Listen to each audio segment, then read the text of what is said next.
ஒரு பேஷண்ட் வந்து சார் தைராய்டுக்கு நேச்சுரலான டயட் ஏதாவது சொல்லுங்கள் அப்படின்னாங்க. என்ன நேச்சுரல் டயட் இருந்தாலும் நம்ம போட வேண்டிய மெடிகேஷன்ஸ் ஃபாலோஅப் பண்ணி தான் ஆகணும். ஆனால் சில ஐட்டம்ஸ் பார்த்தீங்கன்னா definitely it's good for the thyroid health. For example iodine.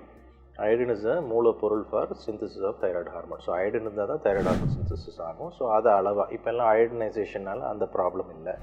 ஒன்று. ரெண்டாவது வந்து விட்டமின் டி. விட்டமின் டி கூட தைராய்டு ஹார்மோனுக்கு ரொம்ப தேவை. ஸோ வைஸ் வர்சா தைராய்டும் விட்டமின் டிக்கு தேவை. அதுவும் ஒரு good source, natural source of vitamin D. Vitamin D can essentially be நம்ம பாடியிலே வரலாம், உற்பத்தி பண்ணலாம், ப்ரொவைடட் சன்லைட் கரெக்டாக இருந்ததுன்னா.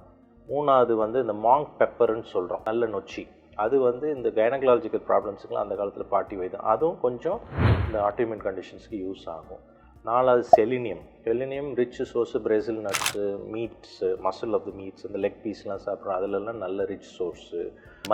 மஞ்சளில் இருக்கிற அந்த காம்பவுண்ட் கொக்கோமின்னு, அது வந்து it has a beautiful anti inflammatory property. அதனால தான் பார்த்தீங்கன்னா அடிப்பட்ட உடனே மஞ்சளை வெயின்றாங்க. ஏன் மஞ்சள் போடுறோம் சாம்பாரில்? அந்த anti inflammatory property is good for overall body health.